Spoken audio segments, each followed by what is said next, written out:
and welcome to the MyWhoosh Sunday Race Club. With 4 race starts, we're going to start with our Category 4 riders, then 3, 2 and 1. Our riders lined up in yellow, that is our Category 1 riders. In green, our Category 2. In blue, Category 3. And Category 4 in red. Looking good now.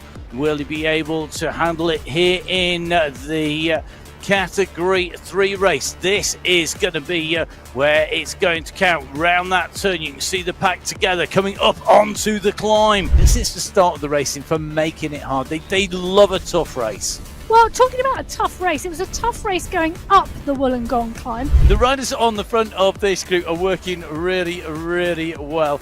Now we're going to see how they go on this race. At the moment, Nicholas Spratt on the attack in Category 2. We see Nelson on the attack in Category 1. Spratt here in 2. He's really working hard. It is Category 2 who are going to be the next set of riders who come underneath that polka dot banner. They're going to be led through by Mr. X100, who's putting in the kick here against Daunt, Graves, Walter and Co. as he makes his way onto the back of this big group of Category 4 riders. They're not the leading group. There's at least 2 more sets in front of him on the road at the moment, but it is going to put him in 15th place overall. They are really working hard, and the reason for that is that they are at 42.2k. They still have a bit of distance between them and the Category 3 chasers, who do have Category 4 riders in there. Tim Connell, 8.5 watts per kilo. He is desperately wanting to close that 3-second gap. He's coming. Is he going to run out of road? Is Andrew Neville Ross going to keep the win here as Neville Ross goes round underneath the UCI banner? Neville Ross takes the win from Tim Connell. بسم الله الرحمن الرحيم. مشاهدينا الكرام، متابعينا في كل مكان، أهلا وسهلا بكم مع الانطلاقات الأربعة والفئات الأربعة. الفئة باللون الأحمر، الفئة الرابعة والفئة الثالثة بالأزرق، والفئة الثانية باللون الأخضر، والأولى باللون الأصفر. سبرنت الآن للدراجين، جميع الدراجين. محاولة هنا بولندية مع أندرياس الآن يتقدم في هذه اللحظات. أداء الآن قوي، محاولة انفصال كوكبة، 2 من الدراجين يتقدمون. ماتيوش حسن سلطان تقدم الآن في هذه اللحظات. أشوف الأوغندي أيضا إيفان نيجوكي وهو من فريق ياسي. حسن سلطان، برافو يا حسن. يطلع معاه كام وينفيلد، حذاري من كام وينفيلد. أداء ممتاز لحسن. مستر إكساندر ينافس على القميص المنقط في هذه اللحظات، ويقوم بعملية أتاك فوق 500 واط. ينطلق بقوة حتى نهاية السباق، وخلفه مباشرة روبن دونت. يعلم أن هذا اللاعب خطير، يستطيع الابتعاد. مستر إكساندر يرد على جيمس كريزنيتش بأداء ممتاز. الله عليك، الله عليك. 426 يشارك بهدوء اليوم. أندريو نيفروس الأسترالي بطلا لهذه الفئة، وهنا في أستراليا والبطل أسترالي.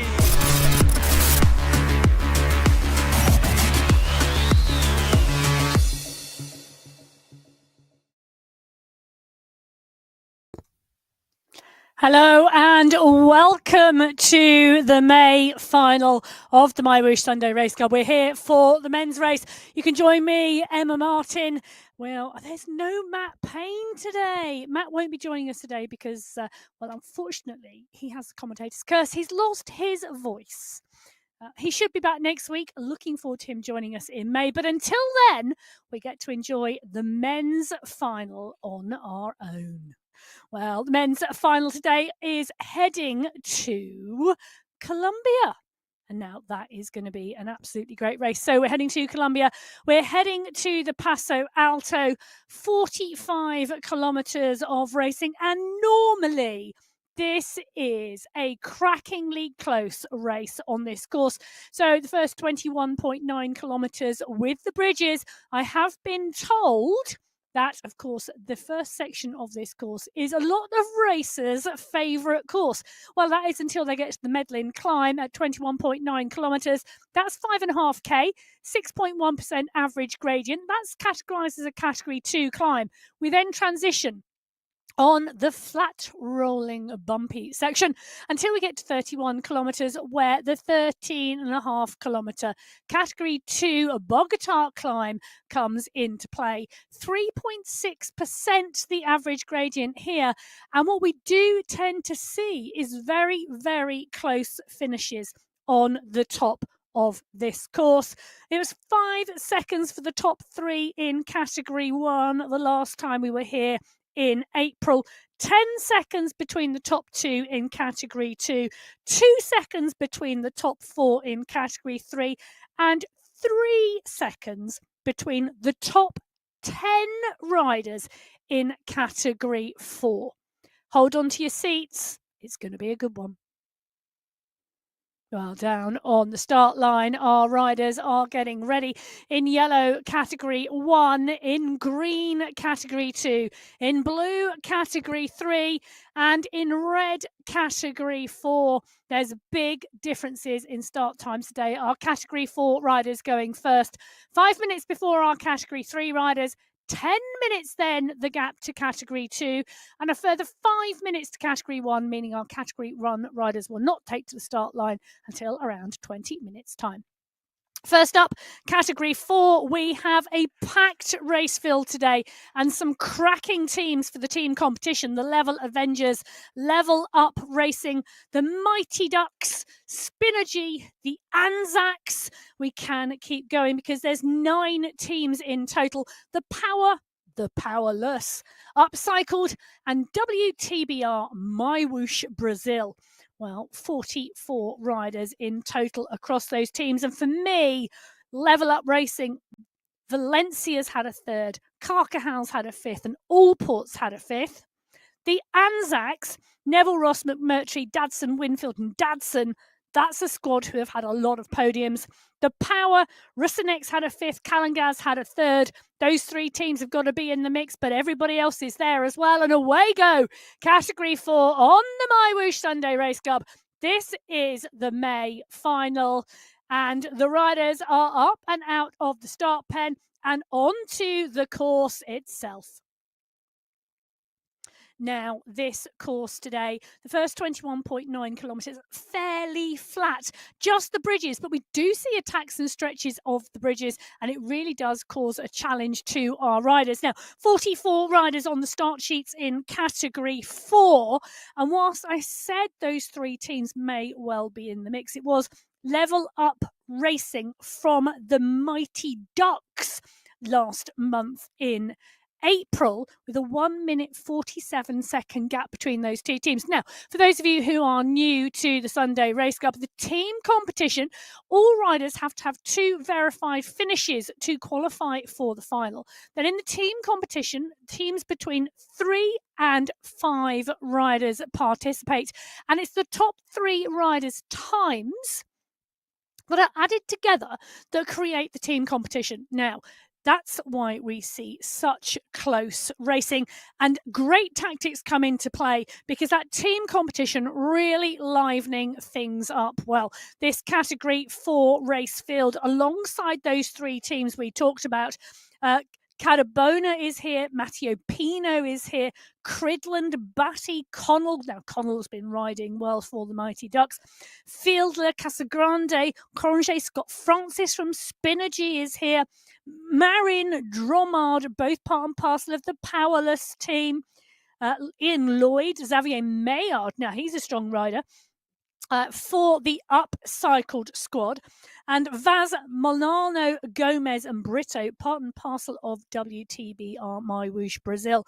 We do have a couple of riders riding as individuals today, including Aaron Back and Bruce, but Daniel Valencia, part and parcel of that Level Up Racing squad. He's at a 3rd place this month. So strong riding, and expecting great things from him and also the squad today. But it is a big pack of riders at 1.5 kilometres into this course now in category 4. A group of, I almost want to say a swarm of red jerseys. Just one rider off the back, shy of 40 kilometres an hour at the moment, and we're in with Connell. Now, for those of you who are new, let's just talk a little bit about the screen. There indeed is Tim Connell. Great to see him. And indeed, okay, I just have to warn our viewers that whenever a rider does pop on screen, Matt, even though he's not talking today, he is in the studio watching, is and will wave at all of our riders. So please feel free to give him a little wave back.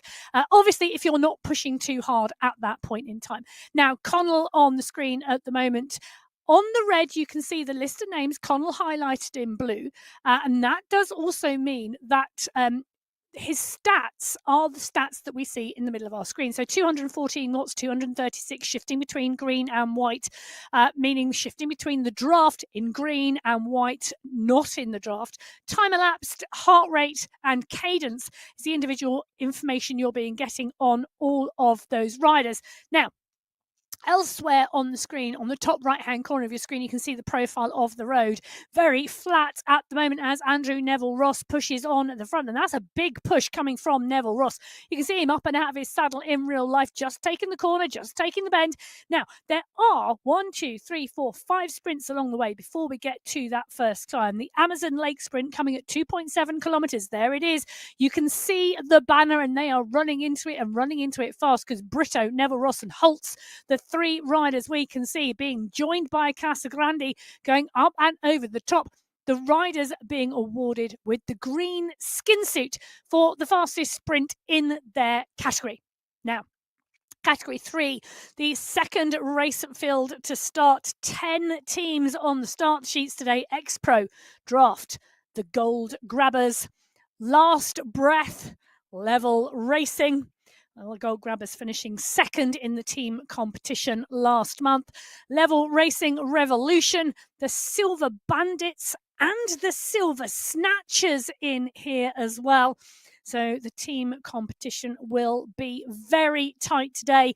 37 riders on the start sheets. The Gold Grabbers, Diduch has had a 4th. Kansara's had a 2nd and a 4th. Thierry Mercedes had a 5th for Level Racing. The Silver Snatchers, Moreno's had a 2nd, Oviedo a 1st, Angarita a 3rd, and Gonsolin a 5th. They are away, and well, can anybody catch and match the Silver Snatchers today? Will it be the Silver Bandits? Will it be Level Up Racing Revolution? I'm going to be on my last breath by the time we get there. Hopefully, Last Breath will be in the mix as well, but it's Rodriguez, Elos, Cadiz, Giuliano, Diduch, all at the front of this. Thierry Besady in here as well as Eric Rinborg. Great to see those riders up and central. So Category 3 now away for the May final of the MyWhoosh Sunday Race Club. A couple of other riders we can pull out of the start sheets today. 37 riders in total in Category 3. And for me, what's been really interesting is that Category 3 was, if you go back about 6 weeks, our largest racing field in the men's field. Now it's Category 2 because they keep progressing.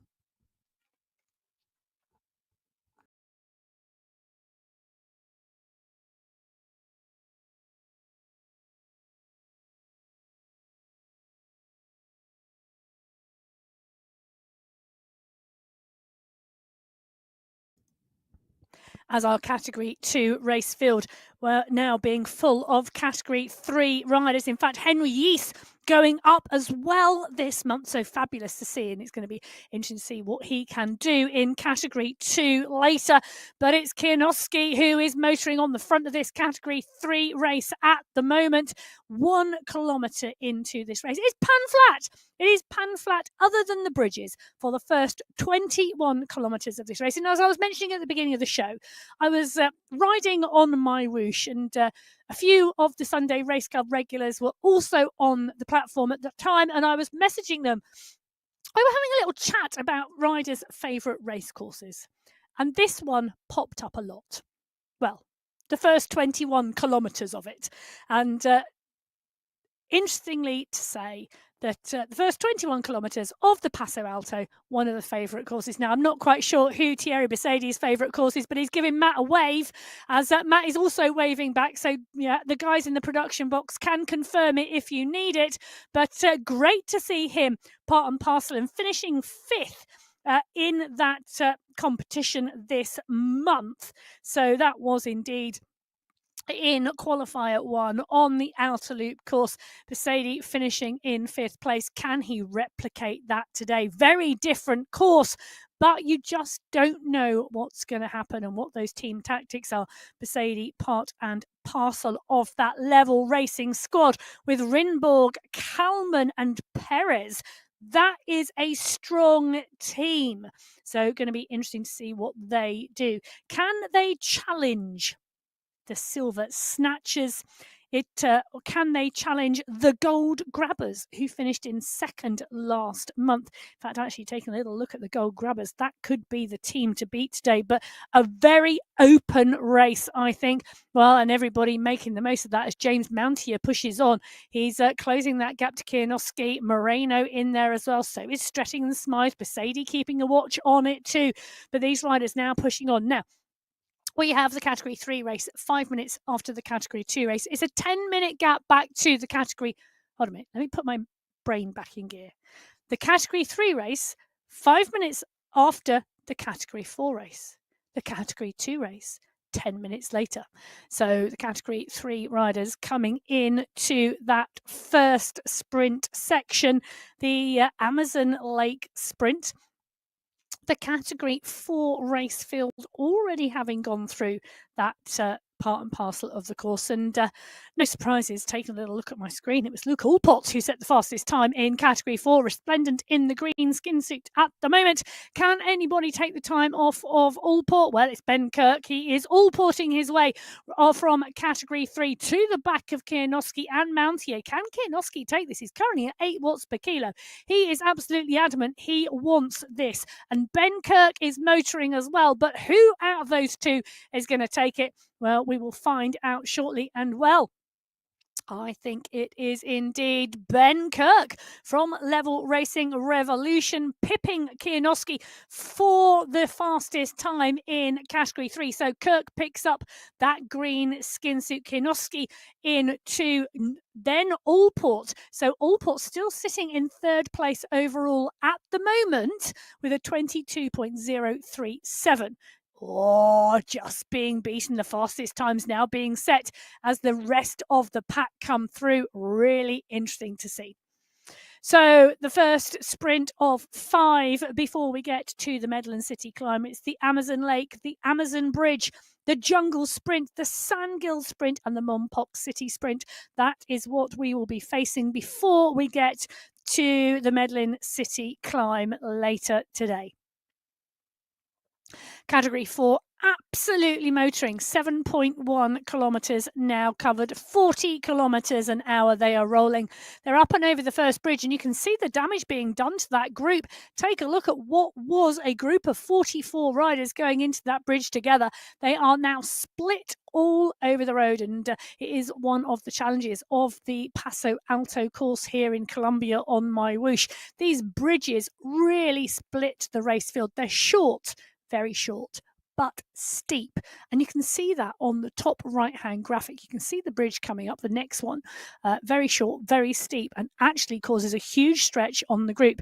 So we can see we're in with Nicholas Hagland on the screen at the moment. As the riders push on, he's part and parcel of this leading group. So you can see still 27, 28 riders in this group at the moment as they hit the bridge now. So just coming into the base of the bridge.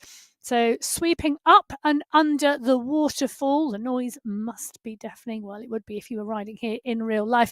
Now, we said they were steep, 7.5% at the moment. So short and steep bridges, giving the opportunity to stretch the group. And this group now, having been stretched previously, all together. 27 riders in the group at the moment, and the leading group. Then we've got gaps back to a second group forming on the bridge, and then a further group even further back. So we're starting to see the selections being made in Category 4, and around 27 riders in contention at the front at the moment. Torsten Holtz, one of those riders, well placed in this pack. So Dadson, Rusinek, Valencia, Holtz, Carvajo, Allport, Pruss, all in the mix, paying close attention to the front of the group. Jeff Rooney is there as well, and Breck McMurtry too. David Winfield, Niall Batty is here too. Torsten Holtz now coming to the front of the pack, rolling onto the front. Joshua Callangad is there as well. Now, Callangad, one of our really strong riders in Category 4. So part and parcel of that Category 4 pack, part and parcel of the power team, Joshua Callangard. He's had a third place this month. Just taking a little check, that was indeed, well, that was on the Yebel feet when Neville Ross took the win from Winfield. Callangard was in third place.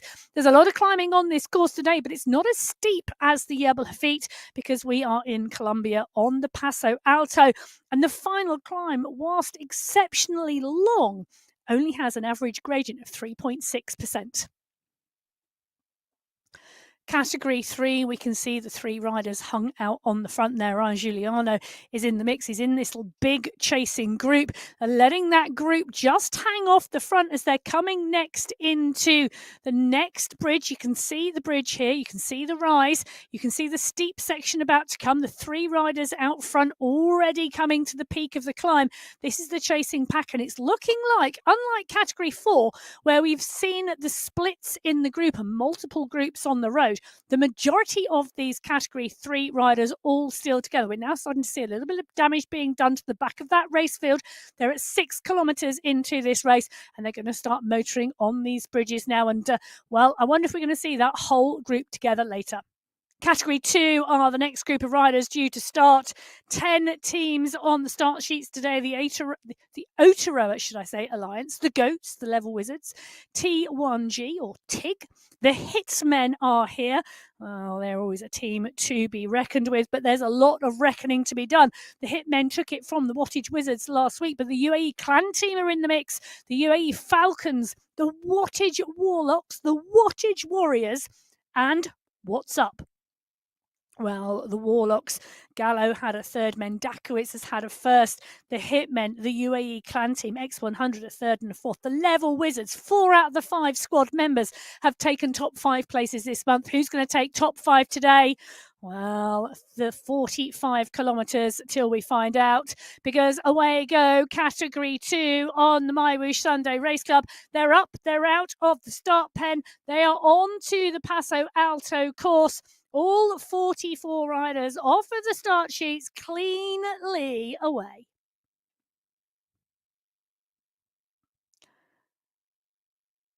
Ian McCarroll is the rider we are in with at the moment towards the front of this group. Up to pace very, very quickly, over 40 kilometres an hour already within the first 30 seconds. Well, it's Henry Yeast that's on the front at the moment now. We said Henry Yeast had come up into Category 2, part of the Aotearoa Alliance. Absolutely brilliant, alongside David Goodall, Nick Squilari and Peter Connell. So a strong squad, but all one thing in common. Come up from Category 3 over the last few weeks. Well, Henry Yeast on the screen at the moment, doing the business up and out of the saddle on the race field, doing the business right off the front of the Category 2 pack. That's what you want. Take it to them. So Yeast pushing on at the front of the race. In fact, Phil Graves is the rider on the front of the pack behind as they let Henry Yeast just have a little bit of showboating off the front of the pack at the start here. Now, the question is, can he stay away? How long can he stay away? Well, no one's doing any effort at the moment to chase him. He's got 8 seconds on the group at the moment, and he's continuing to keep the power down. He's putting out 5 watts per kilo on the front. Betty, part and parcel of the leaders of the big pack, are sitting at around 3 watts per kilo. So the pack not bothered about chasing him. 1.2 kilometres into the race. There's a long way to go yet. And there's a lot of climbing to do. So the Medlin City climb, or shall I say the Medlin climb, to give it its proper name, comes at 5.5 kilometres into the race and is the steepest climb of the day, if you discount the bridges. So 6.1% average gradient on the Medlin climb, much steeper than the second climb, which is a lot longer. The Bogota climb, 13.5 kilometres, but an average gradient of 3.6%. The steepest section on the Bogota climb is 7.7, comes at around a third of the way into the course, into the climb, should I say. But does have a tendency that once you are at the top of the Medlin climb, the first climb, that's normally when the majority of the damage is done in terms of people's climbing legs. The second climb, often we see groups of riders come towards the finish line together, as we were discussing at the very start of the show, when last time we were here, only 3 seconds separated the top 10 riders in Category 4. Well, this large group of riders at the moment not chasing down Henry Yeast. They're still leaving him strung out as we jump in with the level wizards. It is Betty, Bengston, Daunt and Walter. And well, I'm looking at that group of riders and I'm thinking, could be a winning team. None of them are smiling. None of them seem to be taking the bullet by the horn and picking up the offer of being a winning team, but I reckon they could well be in it by the time we get to the end of this race today. So the level wizards are indeed a strong, strong squad. So Betty, a second and a third. Daunt, a first and a second. Walters had a fifth.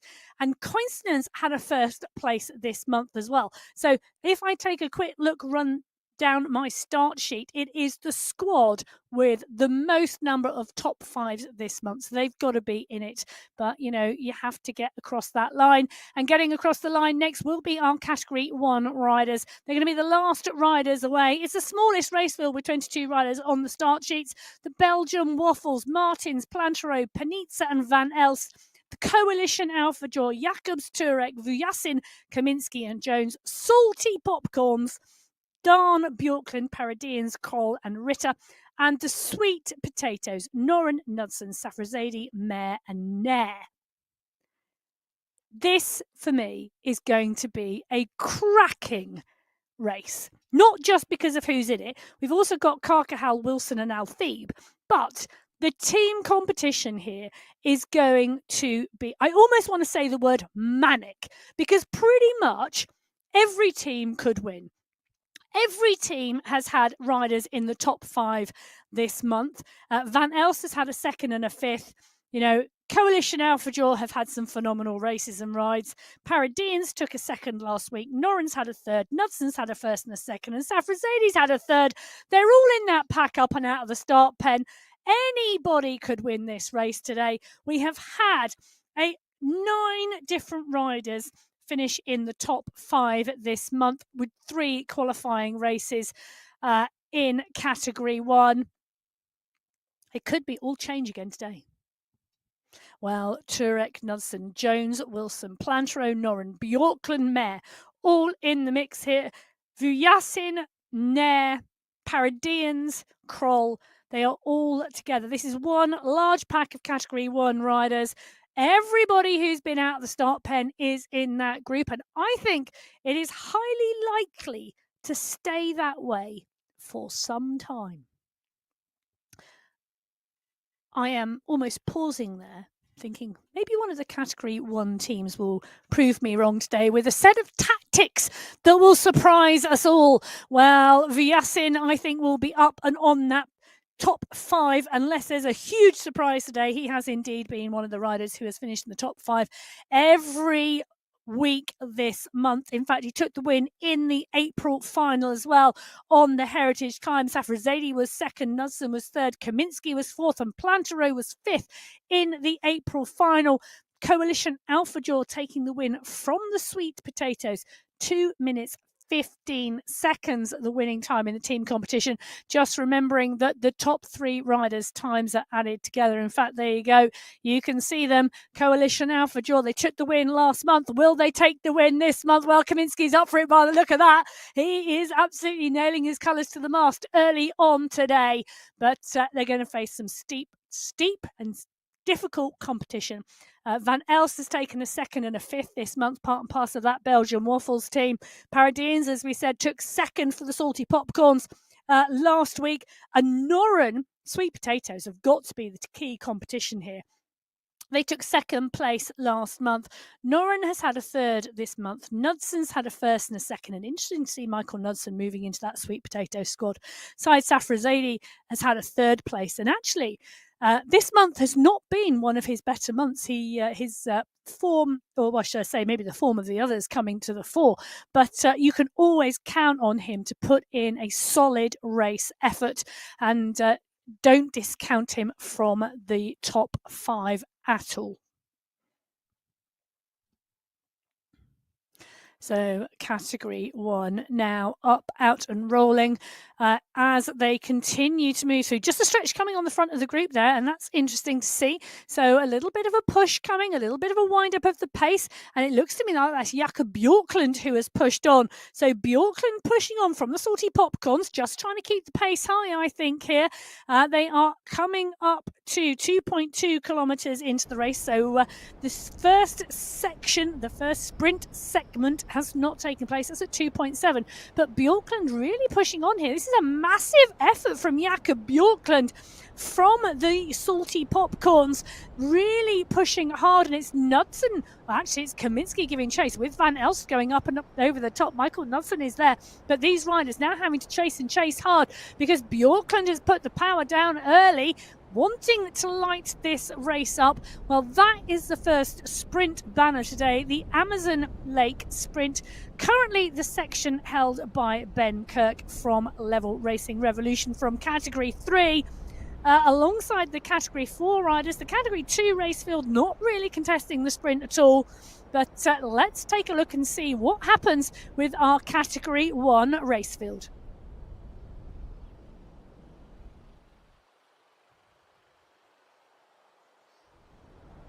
So the pack now rolling through.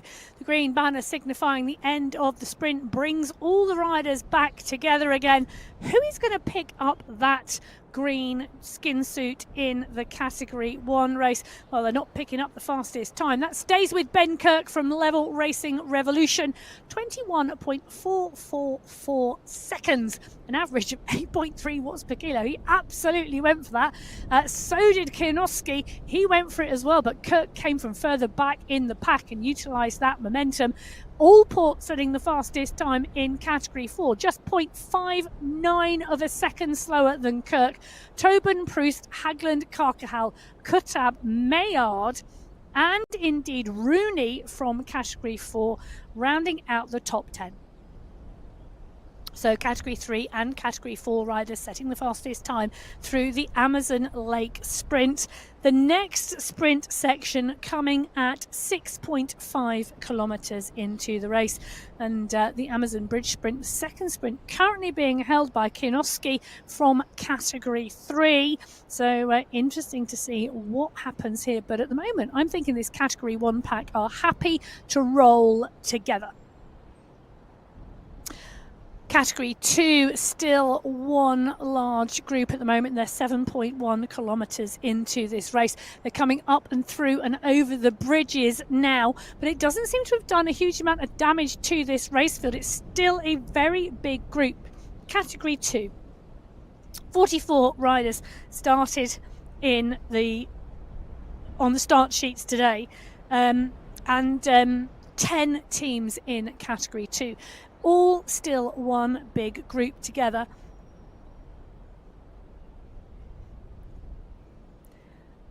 We are in with Nick Scolari at the moment. So Category 2 on the left-hand side of your screen, Category 3 on the right-hand side of your screen.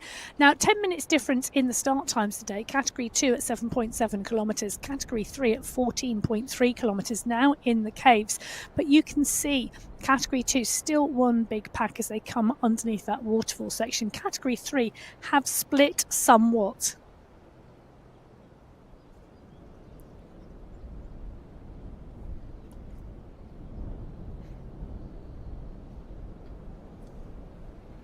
So you can see as they go underneath the waterfall, 39 riders I have just had confirmed in this leading group in the Category 2 race.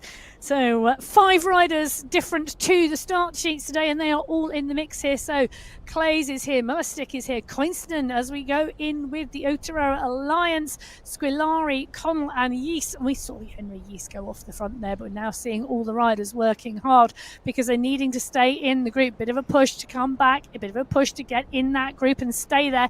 These bridges are the challenging sections sections on this early part of the course in Colombia. The Paso Alto bridges are the bits the riders need to watch, the parts of the course that create the challenges and split the group. At the moment, nothing is splitting this group because everybody is well aware of where they need to be.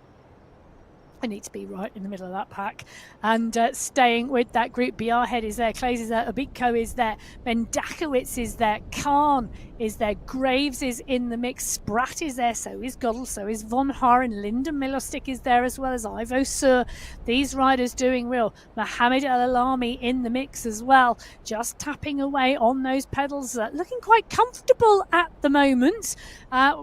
Probably won't be looking quite that comfortable as he gets towards the end of this race, but at the moment this group of 39 category 2 riders motoring well together.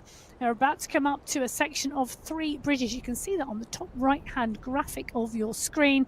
3 small bumps in the road indicating 3 small sets of bridges. I'll tell you something, they don't feel like 3 small sets of bridges under your wheels when you ride on the Paso Alto course in Colombia, because take a look at that, straight up to 4% and then back down is a little bit of a press. You've got to stay in the group, and you can see the difference in the power coming out of our riders. That was category 2. This is category 3, and we've got an attack off the front of category 3 at the moment. Igor Bristolin is the rider pushing on here. Manuan is leading the chase with Kirk and Smythe, but 13 seconds clear at the moment, 16.4 kilometres into this race. Currently between the Sandgill Sprint and the Monpok City Sprint as this category 3 race progresses. So an attack early on here. Interesting to see whether it'll stick, but currently 16 seconds the advantage from Bristolin. Category 1, all still motoring together. They are now on the Amazon Bridge Sprint. That's the end of the segment here. Going to be interesting to see if they challenge for any of the times, but I'm looking at the pace of the pack and thinking they are just continuing to roll through today and to not pay much attention to those sprint sections. And there you go, you can indeed see that. Damon Kianowski saying the fastest time, 13.5. Wow. 13.5 seconds, 1.2 seconds faster than Tobin in category 4. Kirk from Level Racing category 3 in 3rd place. Henry Yeast, category 2 rider from the Oteroa Alliance in 4th. Dont and Simmons also in category 2. Pruce and Allport from category 4, Demanuan from category 3, and Khan Kane from category 2 rounding out the top 10. I'm having a very quick scroll down through my sheets at the moment and noting Michael Kaminsky, the fastest category 1 rider, in 38th place. So all categories bar category 1 stretching their legs through the sprint sections today. We're in with category 4 at the moment, and we can see a bit of a push on the front here coming from Hagland. McMurtry is the rider doing the chasing. Luke Allport literally sat on the front of the pack, not wanting to chase and trying to take the pace out of that pack behind, and leaving McMurtry and Hagland out front. So as we watch the riders here, Brett McMurtry from the Anzac squad working hard. Hagland from Level Up Racing is indeed a teammate of Luke Allport's. Now that answers the question as to why Allport was doing 1 watt per kilo on the front of the group, letting his teammate go up and down the road. Nicholas Hagland from Level Up Racing putting in an attack in category 4. Luke Allport, his teammate, trying to shut down the chase behind. Bristolin continuing to attack in category 3, just up to around 18 seconds now as we jump back in with category 1. They're up and over these short, sharp bridges, and it's Mikhail Palantaro who is pushing on at the front, but Vuyasin, Kaminsky, Noran, Dan are all quickly on his wheel, not allowing that stretch to happen. But you can see a little bit of a stretch on that category 1 group, just waking up their legs because Mayer and Vuyasin, Ospina, Van Els, Josh Wilson, Martin Martins in the mix here, and Ollie Jones. Well, very steady heart rates at the moment, around 160.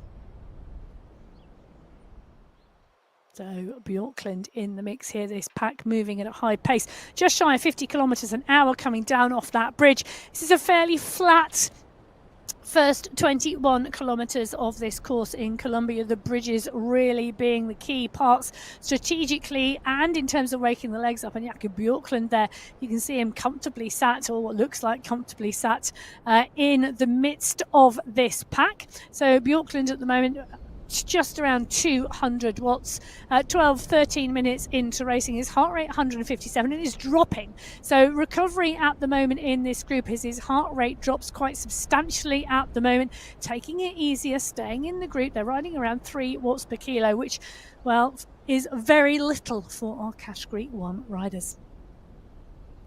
The pace is picking up a little bit in Category 2. X100 now coming to the front. They're 12.5 kilometres into this race. They've still got a significant way to go until they get to the Medlin climb, which is the categorised Category 2 climb. It is the steepest climb of the day with an average gradient of 6.1%. 5.5 kilometres in length.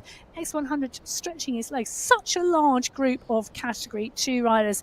At last count, 39 riders in the leading pack in Category 2.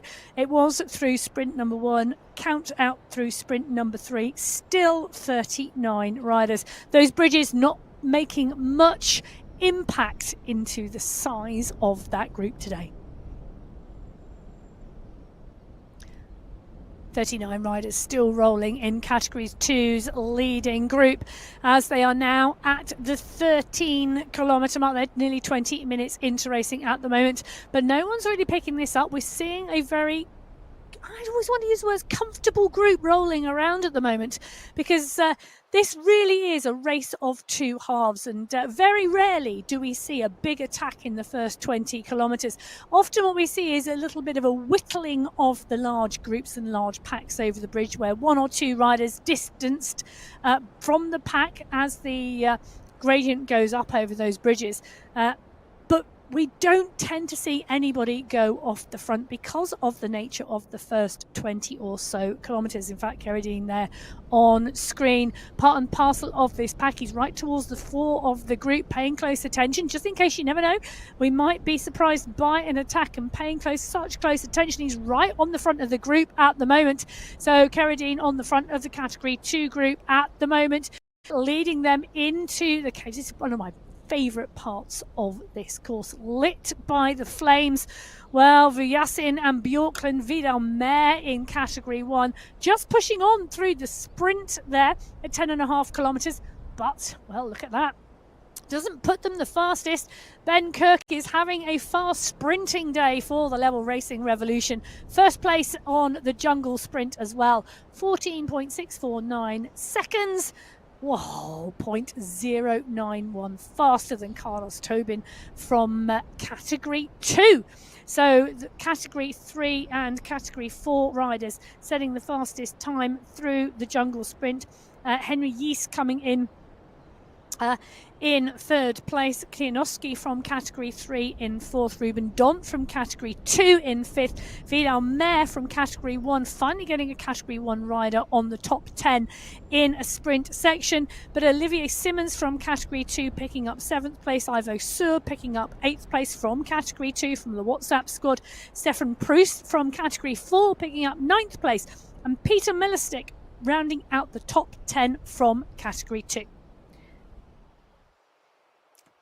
So the sprint's really underway now. The jungle sprint is over and done with, because our Category 1 riders, who are the last riders on the race course at the moment, because they started, they were the last riders out of the start pen. You can see here where we are at. So Category 1, 16 minutes 50 seconds. Category 4, 36 minutes, nearly 37 minutes of racing. Category 1 are at 11.6 kilometres. Category 2 at 15 kilometres. Category 3 nearly 22 kilometres into the race, and that is a lone leader.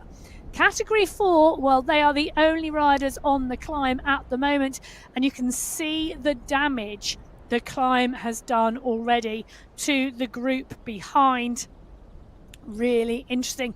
But what is also really interesting is Igor Bristolin is the rider who broke away from the Category 3 race field through the flat section, and I don't think anybody thought he would actually break away and stay away, but he has. He's got 30 plus seconds on the chasing group in Category 3 as he now moves on to the climb. This is the Medlin City climb. It's 5.5 kilometres, 6.1% gradient. So Johan Moreno is the second Category 3 rider on to the course. He's 20 seconds behind the leader in Category 3, Ruiz, Esteban Agudelo, Kalman, Giuliano, Besedi, Smythe, all chasing hard here. So is Jose Rodriguez as well as he moves his way through the Category 3 race field. So Moreno now got a Category 4 rider in their sights between him and the leader in the Category 3 race. They are about to work their way up the Medlin climb. Category 3 and Category 4 are on the climb. Category 1 and Category 2 are not there yet. Category 4, Niall Batty is the rider leading this race at the moment. Allport is chasing. In fact, the pack is chasing. There's a large pack of riders chasing 15, 16 seconds back. There's then a gap to a second chase group. Then we can see riders smattered all over the mountainside. Category 2 at the moment. They're at 16.5 kilometres now into this race. They are around 5k from the base of the climb, and there's a push on the front here. Sergio Hoyas is the rider pushing on. X100 is responding. Lyndon Millerstick and Ruben Dont are close in contention as they continue to move. So the riders are really starting to motor here as we continue to see Category 2 here. This push on the front at the moment really starting to stretch the group. And this is a flatlands. The riders would not, or highly unlikely to have suspected this. And the UAE clan team, we know that they really strategize and plan what they are doing. An X100, this will be a deliberate move and a deliberate attack, and the riders now needing to respond, because you can see on that bottom left hand graphic of the city shots of the streets, riders now in danger at the back of the group 39 riders strong, really not wanting to take 39 riders into the bottom of the Medlin climb. It needs to be a smaller group, and X100 on the front here trying to make it a smaller group as in Category 1. Seeing another attack from Bjorklund, so Bjorklund on the attack again in Category 1. Fabulous to see the aggressive nature of riding from Jakob Bjorklund today. This is a concerted attack here. Jacobs into Van Elsner, Daan, Plantero, Paradians and Martins all behind. But a lot of those are his teammates on the Salty Popcorns team. Just keeping the pace back, just settling it down, allowing Bjorklund to push on and get a gap. Really great to see the work being done here. Bjorklund's at 6-7, now 7 seconds. David Daan, teammate again on the Salty Popcorns, comes to the front, comes off the pace, drops the pace, keeps them settled. Take a look at that. Category 1 chasing group. Jakob Bjorklund is the rider into the caves first. He's on the boardwalk. It is flame lit, and the fire is burning in Bjorklund today as he attacks this Category 1 pack, and he's being left to be out there at the moment. His group now 8 seconds his lead as the group continue to roll. I was going to use the word chase, but I'm not sure they're chasing. So for those of you who didn't join us at the beginning of the show, you won't realise that Matt Payne is with me in the studio, my normal co-host, but he's lost his voice, so he's being very quiet and just sitting here and watching the racing.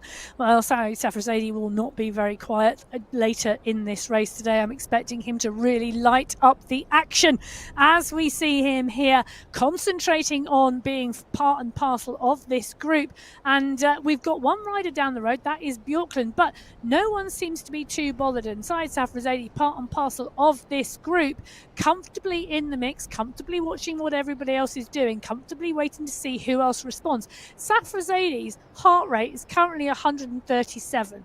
this is a really steady start for these Category 1 riders, as we see Bjorklund just go round the corner up ahead. So 15.2 kilometres now complete for our Category 1 riders. 18.9, 19 kilometres for the leader in the Category 2 race. X100, Mare and Betty are the riders trying to stretch this group of Category 2 riders. X100 went onto the front of this pack a short while ago and has pushed off the pack, trying to lift the pace, trying to break the group. 39 riders in the leading group in the Category 2 race. They are shortly coming up to the Medlin climb. I think this is uncharted territory for X100. I don't think he's used to having this many riders in a pack at the base of a climb, and he is really trying to work to break it. Well, Jakob Bjorklund has been working to try and break this Category 1 pack and has got 8 seconds now. Mare is the rider trying to chase him, and you can see now the San Gil sprint is the 4th sprint of the day, 5 of them in total before we get to the Medlin City climb, and it is Stefan Proust from Category 4 setting the fastest time, 20.364 seconds, just shy of a second back to Manuan from Category 3. Krillo from Category 3 and Kirk rounding out the top 4. Tobin again from Category 4 setting a strong fast time. But this time take a look, Van Elst, Jacobs and Kaminski, as well as Vidal Mare in 10th place. 4 Category 1 riders in the top 10 there for the first time today, and that's because of that chase going on. Ruben Dont from the Level Wizards rounding out the top 10 in 9th place. A little further ahead on the road, this is the leading group in Category 3. 33 riders at last count in the leading group in Category 3, but they're now on the climb. Still a huge pack of riders, 1 or 2 having been distanced, but they're now starting to work their way through the Category 4 race field. So Category 3 at 24.4 kilometres, that's the leading group. Diduch, Oviedo, Zabala, Bogren, Brustelin has been bought back. So the early attack by Igor Brustelin has been bought back. The whole pack back together again. A big group of riders. It's Ruiz, Young, Kalman, Polgarin, Diduch, Besady, Smythe, Angarita, all in the mix. And you can see their ex-pro, the squad. They're up and out. Rodriguez is giving Matt a wave. Matt's waving back. Don't worry. Just can't hear him. No one can hear him. It's amazing. Gorin, Rodriguez, Cardabona, all in the mix here. They're climbing hard. It's 7% under their wheels. Young, Rindborg is there. Ruiz is there. The stretch on this Category 3 group really now telling, because the riders are working. They are working so hard to move towards the front of this pack. They're working their way through these Category 4 riders. Category 4 riders are still leading on the road at the moment, but the Category 3 riders are working hard, and it won't be long till they really are motoring through that Category 4 race field. David Young sitting on his bike, concentrating hard right at the front of this pack. So Young, Besady, Giuliano, Kalman, Estegan, Polgarin, all in here together. So pushing on up as we go. This is quite a consistent section of climbing at the moment, really sitting around this 7%, just above, just below, continuing for these riders to tap up this climb. We're seeing a much smaller group now. This is not 33 riders now leading the Category 3 race. Category 1, they're not there yet, but they are not far at all from the base of the Medlin climb. The Monpok City Sprint is the section that they face first, but Category 2, they are there. They can see the polka dot banner. That signifies the start of the Medlin climb. Category 2, Category 3 and Category 4 are all now on the first main climb of the day.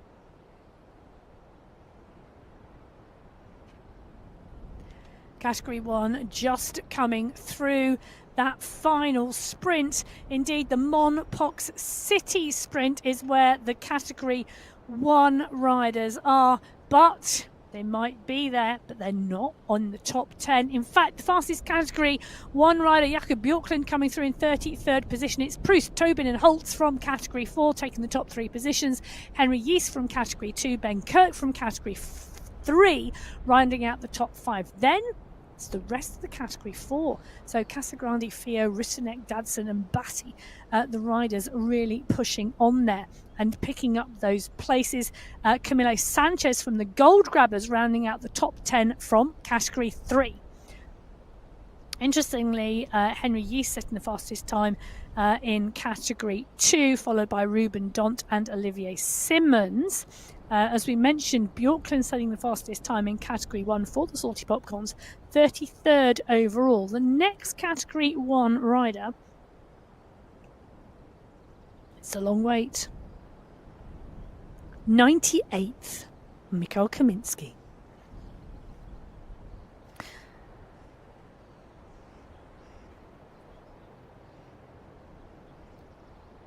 Category 1 motoring at the moment at 19.4 kilometres into the course. The leaders in Category 2, 22.7. Leaders in Category 3, 25.8. And the leader in Category 4, 27.3. Niall Batty, what a ride at the moment on this climb, securing him 50 seconds on the chasing group. Phenomenal riding in category 4 at the moment. McMurtry, Russenek, David Winfield, Mark Dadson, Tim Connell, Matteo Pino, Daniel Valencia, all in that chasing group behind, but it is over 50 seconds at the moment.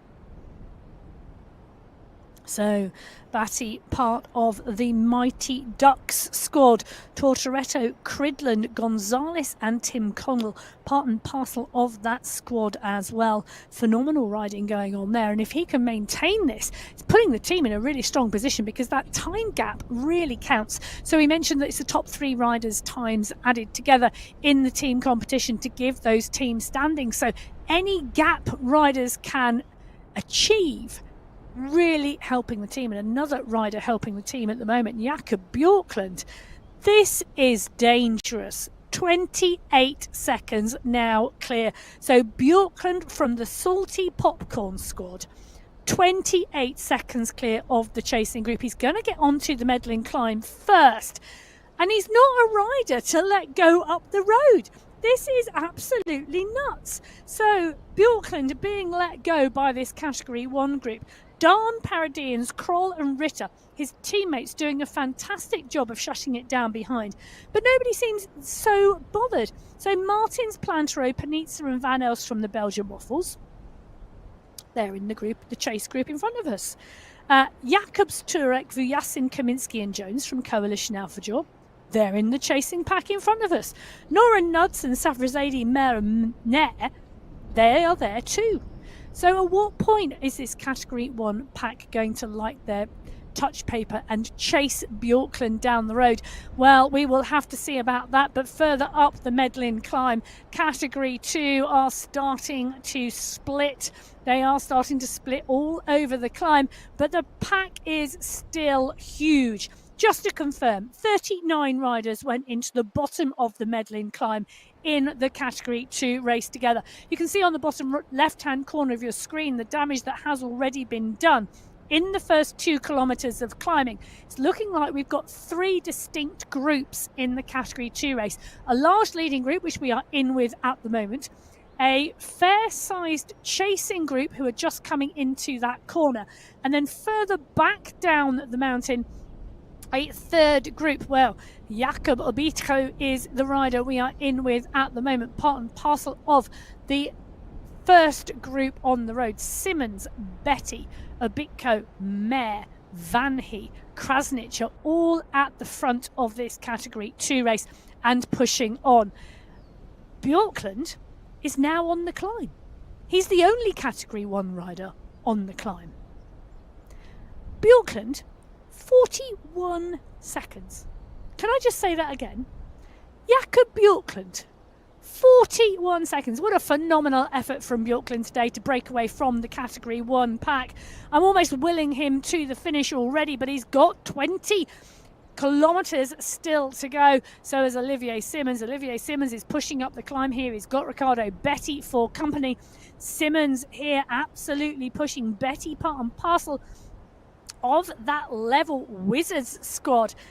But we're starting to see some real movement starting to happen here, because that's it. Category 1 are on the Medlin climb as well. Not just Bjorklund, but Bjorklund has 37 seconds on this group behind.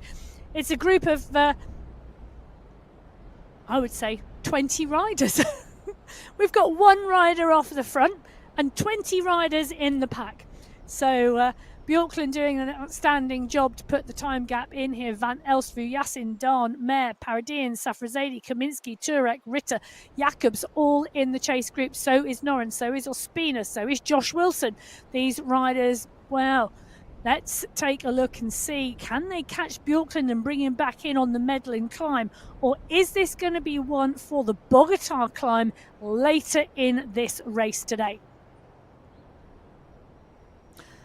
On the right hand side of your screen now, on the main part of your screen, this is the top of the climb.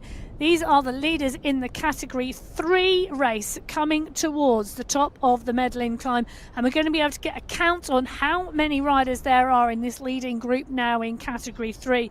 It was 33 at the bottom of the climb. It's looking now like, I think that's 16. So 33 riders went into the bottom of the climb. 16 riders in category 3 go over the top together.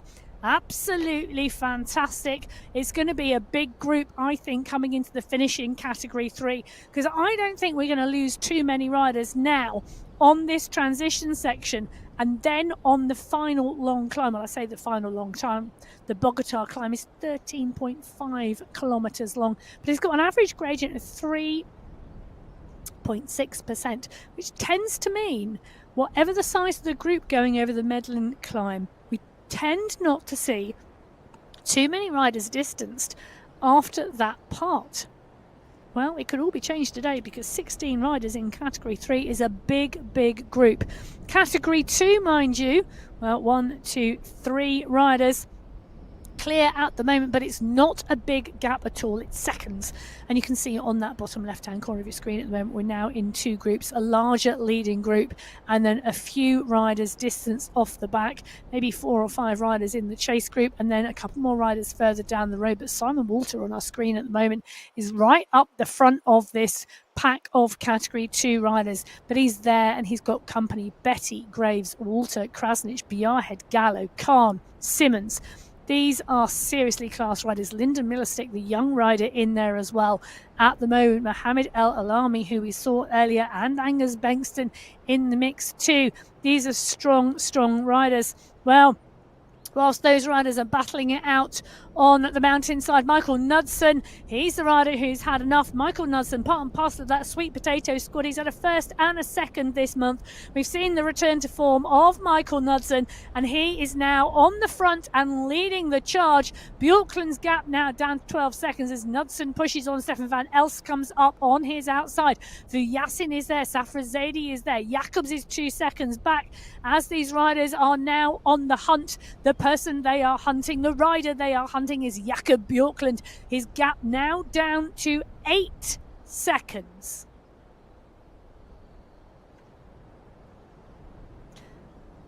The chasing group in category 1. It's a big pack, and the pack are hunting. They're hunting Bjorklund. Van Elst is part and parcel of this chase group. So is Jones, so is Noren, so is Plantero. Safrazadi is there. They can see their prey. They can see Jakob Bjorklund now. He had gone. He was in the distance. He was out of sight and out of mind, but not for long. Now the chase is on, and that chase was started by Michael Knudsen from the Sweet Potato squad. There's a climb. Oh, where there's a climb, there's normally a Knudsen.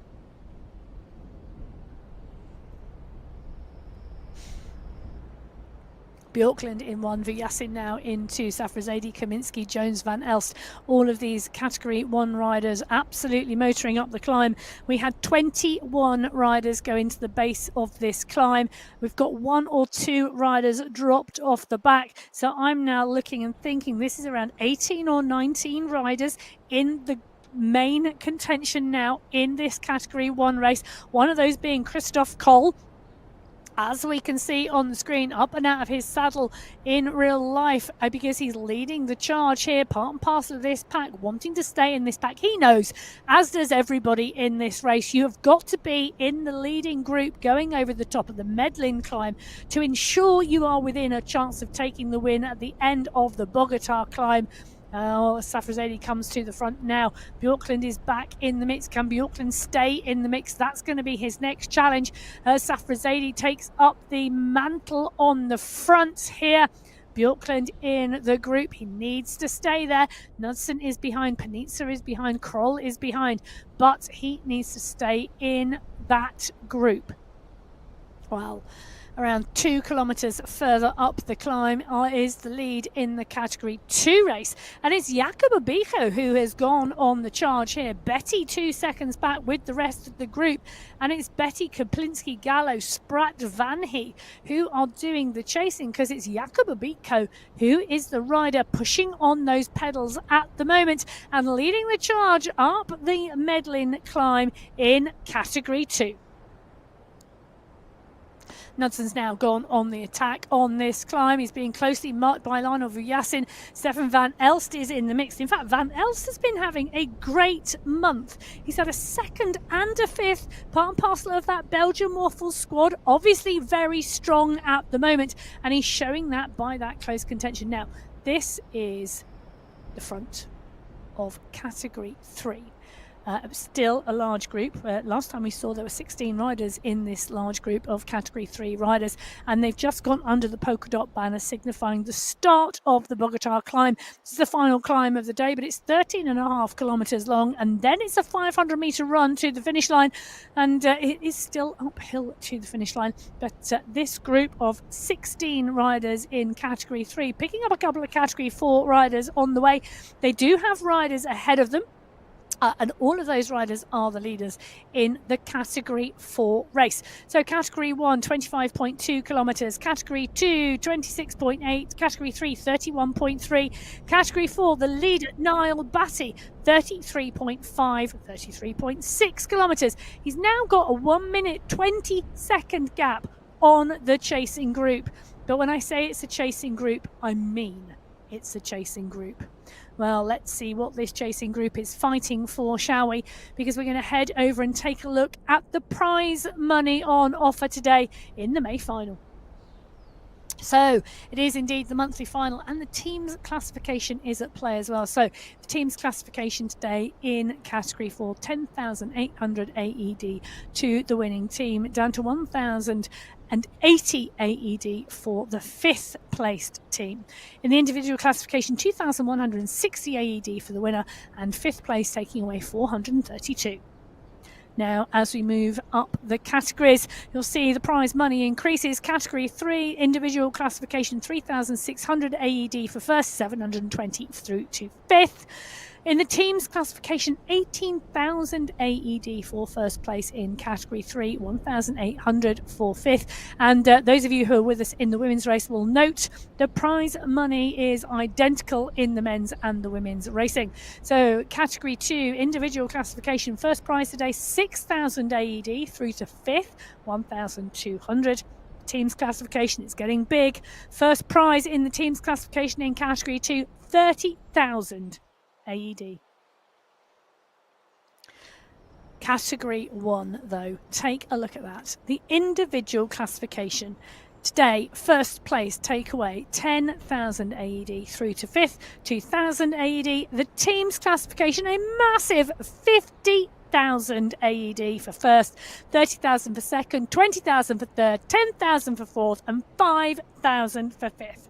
Well, we said My normal co-host Matt Payne is sat in the corner with no voice today, working the technical aspects of the studio. So we're going for Matt's exchange today, and he's been doing a little crunching on Google, I imagine. Exchange.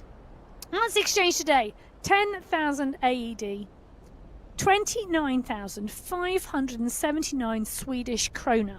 Should Jakob Björklund have stayed away and taken the win? There's still time for Björklund to take the win and take away 29,579 Swedish krona as of Matt's exchange, equal to the 10,000 AED. So we will see who takes the top prize today in each of our 4 categories and who walks away with the team competition as well. That for me is always the exciting bit about the monthly final. At the moment it's Safrazeli on the charge with Knudsen in category 1, and they really are starting to shed riders now in that category 1 race on the climb. And it's Jones, Safrazeli, Kaminsky, Van Elst, Vujasin, Plantero who are coming to the fore in the category 1 race as they come round the corner with the thundering waterfall beside them. And it's Knudsen, Jones, Safrazeli, Vujasin, Kaminsky. I think we're starting to see some selection here in this category 1 race as we continue to progress. We've got a really big push. 1, 2, 3, 4, 5, 6, 7, 8 possible riders, I think, now in contention. How quick did that go from 21 to 18, from 18 to 8? Well, it's whittling its way down in category 1. Category 2, on the other hand, it's still a huge group of riders. They're at 29.1 kilometres into the race. They are about to hit the Bogota climb. 20 riders in contention still in category 2. We said it was going to be a competitive category. 39 riders went into the bottom of the Medlin City climb together. 20 riders have come out on top. So let's take a little look, shall we? The Medlin climb. Currently the fastest rider up the Medlin climb at the moment, bearing in mind category 1 have not got to the top, is Ricardo Betti from the Level Wizards. Anders Bengtsson, his teammate, in 2. Bert Kahin from the Goats in 3.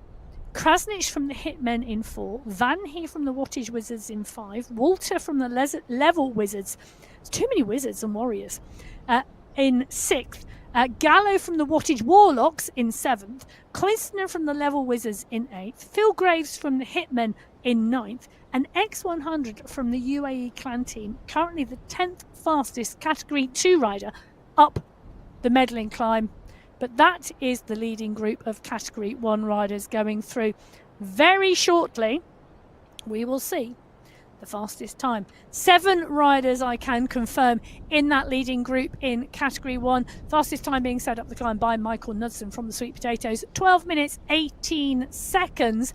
1 minute 49 faster than the fastest rider in category 2. It's Kaminsky in 2, Plantero in 3, Noren in 4, Vujasin in 5, Jones in 6, Safrazeli in 7th, and Van Elst in 8th. But I'm looking at the teams and I'm seeing 3 Sweet Potatoes, 3 Coalition Alpha Jaw in that top 7. So Plantero from the Belgian Waffles, the other rider in the mix. So this is looking like a Sweet Potatoes Coalition Alpha Jaw battle in the team's competition. Now, it was indeed Coalition Alpha Jaw who came out on top of Sweet Potatoes last month with a time gap of 2 minutes 15 seconds. I don't think that time gap will be that big this week, this month. I'm laying it out there already. I could be wrong. Sometimes I am wrong. Occasionally I'm right. Anyway, the Bogota climb is now what is facing our leaders in the category 2 race, all 20 of them.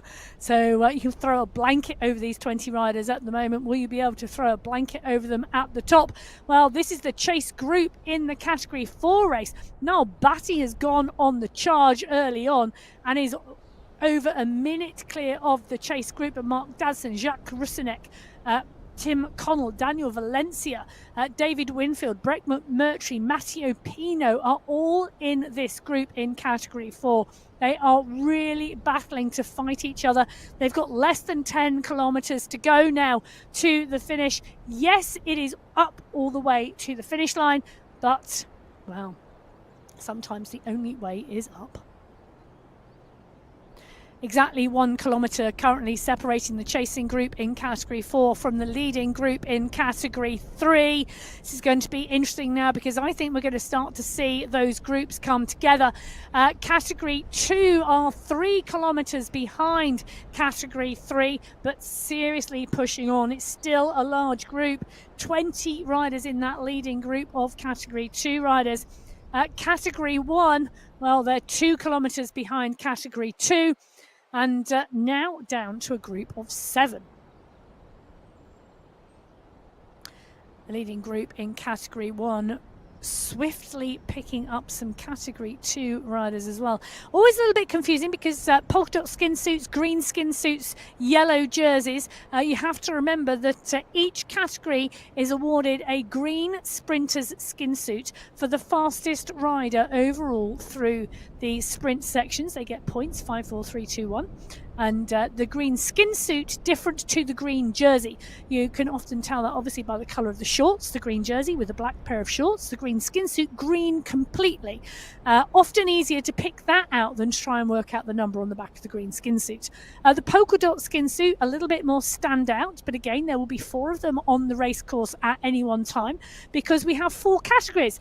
So Kaminsky wearing the green skin suit at the moment in Category 1. X100 leading the charge in this group of 20 riders in Category 2. They are now on to the Bogota climb. It's 13.5 kilometres, 3.6% average gradient. And you can see a steeper section here at the front, then a flatter level. But I suppose the news of the moment is Michael Knudsen might be wearing the polka dot skin suit in Category 1, but he's attacking on a flat section.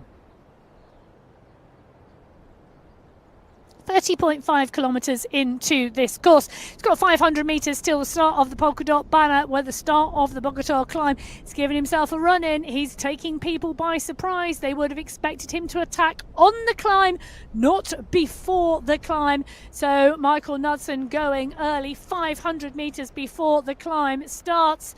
It's a long climb to the finish, 13.5 kilometres. That's the polka dot banner. He's wearing the polka dot skin suit, signifying the fastest climber up the Medlin climb earlier on, which was indeed the steepest one. It's got a 5-second gap now on Vujasin and Kaminsky and Jones. They are all good climbers, but this is not a steep climb. Is there going to be benefit in being in the pack? 1, 2, 3, 4, 5, 6. It's a chasing group of 6. 1 rider out front, 6 riders chasing. That is what the final climb is going to look like. Well, the Category 2 rider Zabata that they had picked up earlier on, really fighting to stay. In fact, all credit to Alberto Zabata, absolutely digging deep to stay with the group, but he's not going to stay there. Who could stay from Category 2 with Kaminsky, Safrazadi, Norins, Plantero and Vujasin? Well, it's a hard ask on a flat section, let alone a climb, because these world-class riders come into their own, and they are indeed on their chase of Michael Knudsen. They are now turning up the power. Ollie Jones, huge dig from Ollie Jones at 9 watts per kilo to try and come across to Knudsen. Well, whilst the battle is going on in Category 1 on the left-hand side of your screen, there's a battle going on in Category 2 on the right-hand side of your screen, because they are continuing to fight. X100 have pushed on the front, but Krasnich and Betty, Coinston and Gallo all coming back together. That fight is 20 riders strong. 20 riders in Category 2, 1 rider leading the charge in Category 1, but oh no, Ollie Jones has done it. It's now 2 riders clear in Category 1. Jones bridged the gap with a massive effort at 9 watts per kilo to come across to Michael Knudsen. They're 9 seconds clear now of the chasing group, so can Jones and Knudsen do this up? Can they do it a 2-man time trial? But they are 2 men from different teams. So we've got Ollie Jones, part and parcel of Coalition Alphajor, Michael Knudsen, part and parcel of the sweet potatoes. Jones has had 1 4th place this month. Jones's 4th place coming in qualifier 1 on the outer loop in Australia. Knudsen has had a 1st and a 2nd. He won on the Jebel Hafit in qualifier 2, and he was 2nd on the outer loop in qualifier number 1. So 2 men away, Knudsen and Jones, 7 seconds clear of the chasing group of 5 riders in category 1. Well, further up the mountain, about 4.2 kilometres further up the mountain, is the lead group in category 3. I'm taking a little look there, and it was 16 riders the last time we were here. That is not 16 riders now. I think that's a little bit more like 10. So around 10 riders currently leading here in this category 3 race. 1, 2, 3, 4, 5, 6. I see a few more riders push onto the back, but Jose Oviedo deciding that 10 is too many. They've got around 8 kilometres to go now till the finish line. Jose Oviedo pushing on. He's got a group of category 4 riders ahead. That can cause some confusion because you don't know who's gone through or who's gone over.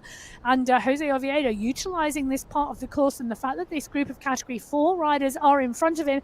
So Oviedo being chased hard, but the group behind are well behind.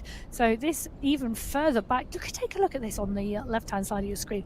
You can see here the category 4 race absolutely split apart. Groups of riders all over the road, and small groups of riders like the ones we're seeing at the moment. But Jose Oviedo now in the mix in this group of riders. So this group contains Jeff Rooney, contains Luke Allport. It's a strong group of category 4 riders, but Oviedo now goes up and through the group and over the top to the front.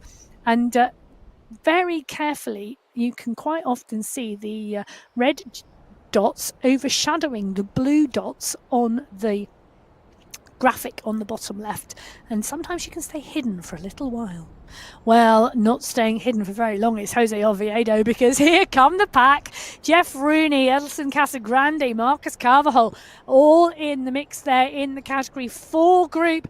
But the category 3 group, being led by Ryan Giuliano, are coming. They are all going to come together at 37.5 kilometres. This is a steep section at the moment in that category 3 and category 4 race. But back in the category 1 race, Jones and Knudsen are working strongly together. They've now got 16 seconds on the chasing. I'm going to eat my hat.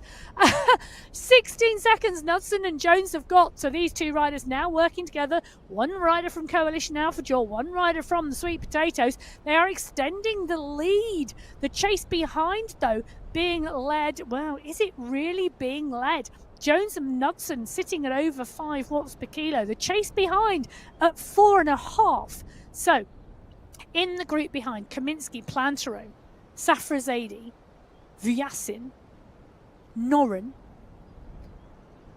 Really, really interesting to see what is going to happen in this final 10.9 kilometres, because that's what category 1 have left. Take a look at this. It's like the start of a race. It's like a whole line of category 2 riders. Well, there were 20 riders who went into the base of this climb together, and at the moment it might be stretched, but there's still 20 riders in that group, and they are being led by Jose Ricardo Betty. Phil Graves leading the charge onto his wheel. Graves jumping on the back there and coming off the power straight away. Just wanted to close the gap. He didn't want to go over the top. Betty, Graves, El Alami in the mix. So is Kranich, so is X100. These riders all here. 1 or 2 category 4 riders in the mix as well. And you can see the sweep of category 4 and category 3 riders ahead of them up the climb. Well, they've got 9 kilometres to go. 20 riders in the mix. They keep trying to shake them, but no one is dropping off the back at the moment. Well, I say that, but is this the time for it to happen? Are we going to start to see riders come off the back? Are we going to start to see a stronger group go off the front in category 2? Well, it's really a dangerous moment in this category 2 race, because the stretch is on. The group, well, is it going to come back together again? I think we've got a very steep section at the moment. It's around 8%, one of the steepest parts of the climb. But Back in with category 1. They've now decided, well, Michael Plantero has decided that someone has got to do something about Jones and Knudsen because the gap is getting too big. So Ollie Jones, Michael Knudsen down the road, 13-14 seconds clear. Michael Plantero, now the rider deciding that he wants to do something about it. Interesting, Plantero from the Belgian Waffles squad. So Coalition Alpha and Sweet Potatoes have gone down the road. Belgian Waffles now going, hold on a minute, we want some of this. Let's close this down. This is too much. We stand a chance here today because of who's in this squad.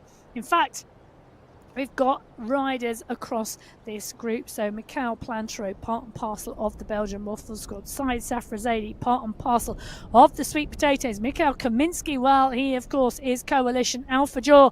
Johan Noren, we've seen 1, 2, 3. I'm looking at this thinking, I'm adding them up. I'm playing around with my numbers. And I'm thinking we've got... Oh, well, we've definitely got Coalition Alpha Jaw versus Sweet Potatoes. My only question is, do we have Belgian Waffles in the mix as well? I'm going to throw that over to my silent co-commentator in the studio at the moment, but I don't think so. I think we do indeed have 3 Sweet Potatoes, 3 Coalition Alpha Jaw, and 1 Belgian Waffle. Well, interesting. It is that lone Belgian Waffle that is trying to close the gap at the moment because, well, if he can get any time, it's going to help his team, but it's also going to help if he can get on that top 3. Those high steps on that podium would be great for Michael Plantero to do. 7 riders at the moment in contention in this Category 1 race. It is Knudsen and Jones who are down the road. The rest are chasing. It's an 11-second gap at the moment. Will they close it down, or can Knudsen and Jones stay clear? We've seen big breakaways from Ollie Jones in the past. He has stayed clear for 40 plus minutes historically in the racing. You know, you can go and you can watch a classic Ollie Jones lone breakaway win. They do exist. It does happen, and he is a master of it. Now, Knudsen is also a strong contender when it comes to doing a breakaway on a climb, and he and Ollie Jones working together, well, that is one pair I wouldn't like to bet again not staying away. But this group of chasers, Kaminski, Plantero, Noren and Safrazadi doing this chasing, that too is a very, very strong group. In fact, taking a look at that, I think Vuyasin has been dropped. There you go, Lionel Vuyasin now 16 seconds back, not part and parcel of this chase. So we've now got 2 riders clear and 4 riders chasing, 6 riders at the front of this Category 1 race. Lionel Vuyasin is the rider in 7th, and he's been dropped off the back of that chase group. Well, while it all heats up in Category 1, it's still all the fire going in Category 2 because Betty, Kranich, X100, Graves, Gallo, Burke, Kane, Jonas Bjarhead are all still in this front group. And I'm trying to take a little bit of a look here to see how many riders are in the front group of this Category 2 race. I'm thinking that's still got to be around 8 or 9 riders. We're seeing riders getting dropped and distanced off of the back there, but it is a absolutely eyeballs out racing Category 2. 1, 2, 3, 4, 5, 6, 7, 8. Yep, it is indeed around 9 or 10 riders leading that Category 2 race at the moment. And it is all work and hard work to stay in there. Well, we're in with Lionel Vuyasin, and he has indeed been dropped by that chase group. He's now 22 seconds back from Noren, who is the next Category 1 rider up the road, but Noren is no longer part and parcel of that chase. So Safrazadi 40 plus seconds further up the climb than Noren. He is with Kaminski and Plantero. And did I just see Jones? And Knudsen? Wow, how quickly can Category 1 racing change? So, Kaminski, Safrazadi, pushing on up the climb. Plantero, 5 seconds ahead. Jones, 5 seconds ahead. So, looks like Plantro has closed the gap down to Jones and Knudsen, but Kaminski and Safrazadi not quite there yet. So now we've got 3 riders up front, 2 riders doing the chasing. So it's all change in category 1. You take your eyes off them for 1 second and they've been switching around positions in the top 5 here. So Knudsen, Plantro and Jones 5 seconds now clear of Kaminski and Safrazadi. That's the top 5 in total, but it's 3 up front and 2 behind rather than 2 up front and 4 behind. So riders now being distanced. Noran and Vuyasin are the riders being distanced here as the top 5 come into play. There's now 6 seconds separating the top 5 riders here as Kaminski tries to come out of the saddle and close the gap. He's the rider who's going to try and close the gap to the 3 ahead. Well, I can't imagine that Mikhail Kaminski will not close the gap. The question is, can Safrazadi go with him? He's putting in a big dig to go as well. We're going to see this group become 5 riders on the road. Knudsen broke away. He put in a big gap and slowly they have been reeling him back in. They may have been reeling him in slowly, but they've been dropping the other riders one by one to get there. And now they are there. It's just 5. So 5 riders clear in category 1. In category 2, it's X100 on the charge again. That is one consistent attacking rider today. Phil Graves is the rider closing him down. Peter Millerstick is there as well. Betty is there. Betty has been following the racing today and really in close contention. He is absolutely on fire today, but X100 continues to push. He's continuing to utilise this climb and continuing to keep the power down.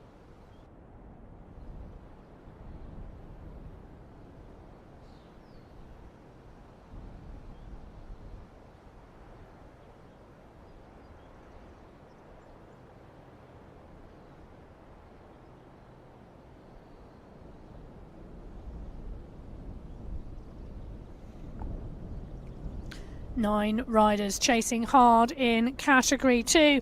Well, category 3 and category 4 are in the final 5 kilometres of this race.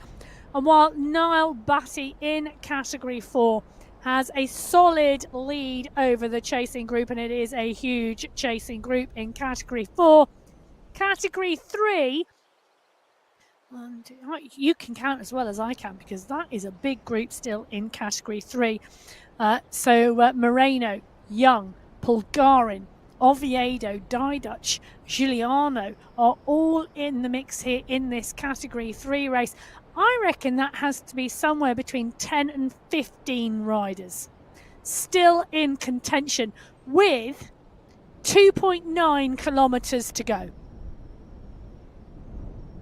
So looking at the category 3 race, reckoning there must be between 10 and 15 riders in the leading group with 2.8 kilometres to go. Over in category 4, it's 1 kilometre for the leader, but Young, Rodriguez, Giuliano, all here in category 3, continuing to work as a strong group. A couple of category 4 riders in there as well, but they are so well matched, these category 3 riders. Johan Moreno, the Silver Snatchers. Oviedo, the Silver Snatchers. Who else is in here? Matthias Kalman.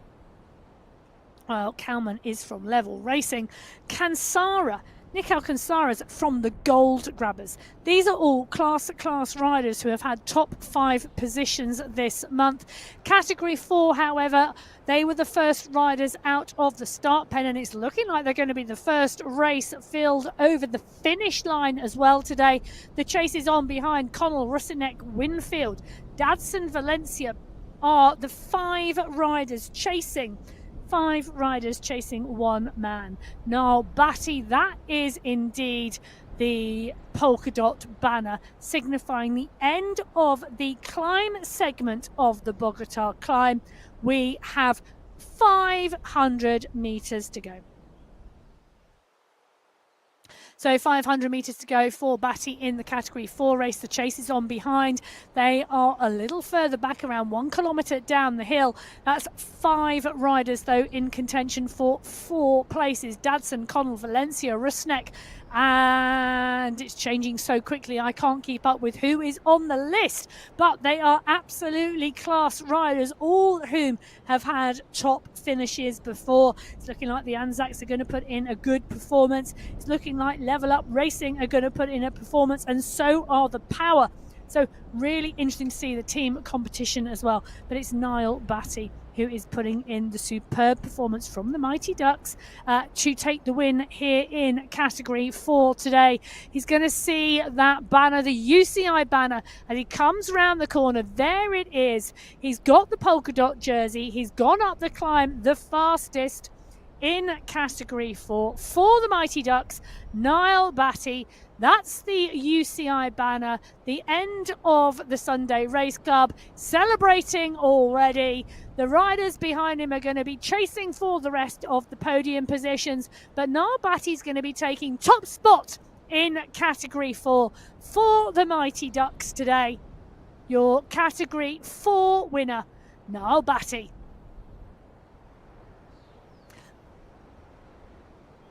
Batty comes over the finish line first in Category 4. The chase is on behind because there's 5 riders battling it out for 4 positions. Category 2, mind you, are still battling it out. This group of riders, we had around 10 riders in the leading group in Category 2. You can see the stretch on this group at the moment because they are continuing to fight, continuing to battle. Well, there's battles all over the road because there's a battle for 2nd, 3rd, 4th and 5th in Category 4 on the right hand side of your screen. There's a battle for 1, 2, 3, 4, 5 on the left hand side of your screen in Category 3, because that is a group of Category 3 riders, and we reckon that must be about 12 riders strong. So looking at the Category 4 race, there's a fight going on because that's the polka dot banner signifying the top of the climb. With just 500 metres go, it's Tim Connell, Jacques Rusinek, David Winfield, Daniel Valencia and Mark Dadson, all in the mix for 4 positions. 5 riders, 4 steps left on the podium. Rusinek comes to the lead, Valencia in 2, Winfield in 3, Connell moving forward, Dadson keeping an eye on the back. Is he going to charge the group? Is he going to try and surprise them and come over with a surprise attack? Connell going to the front, leading this out. They've got 400 metres to go. Side by side across the road, it's Connell, it's Valencia, it's Dadson, it's Winfield, it's Rusinek. Rusinek attacks from the back. 7 watts per kilo is going to come up and over the back, or is he just going to sit in the group?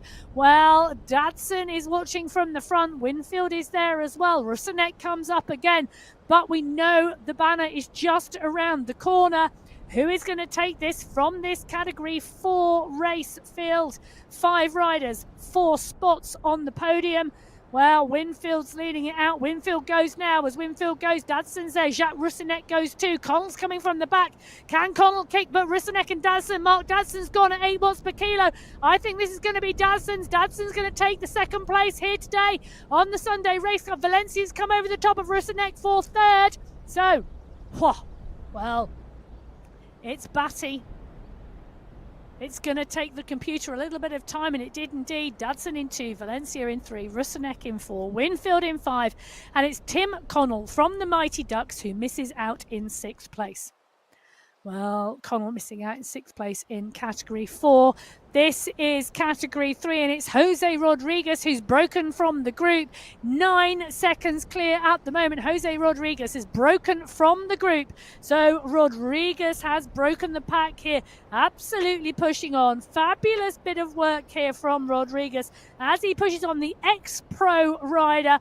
Pushing on in Category 3. The chase is on behind, and Nicol Cansara is coming fast. So is Diduch. Diduch is coming at 11 watts per kilo. Can Rodriguez keep this clear? He's got 5 seconds, 4 seconds. Rodriguez needs to push here because Diduch is coming so fast over the top that Jose Rodriguez takes the win in Category 3. Diduch comes through. Take a look at that. Angarita Reyes. Wow, wow, wow. Rodriguez, Diduch, Angarita Reyes, Cansara and Oviedo rounding out the top 5 in Category 3. So taking a look at the team competition, it looks as though the gold grabbers may well have it from the silver snatchers in category 3 by 3 seconds. So, well, we take a look at that. We can go back in with the category 2 race. And we've got an attack here as well. Now, we had a big pack coming through in category 2. We had around 10 riders last time we were in with them.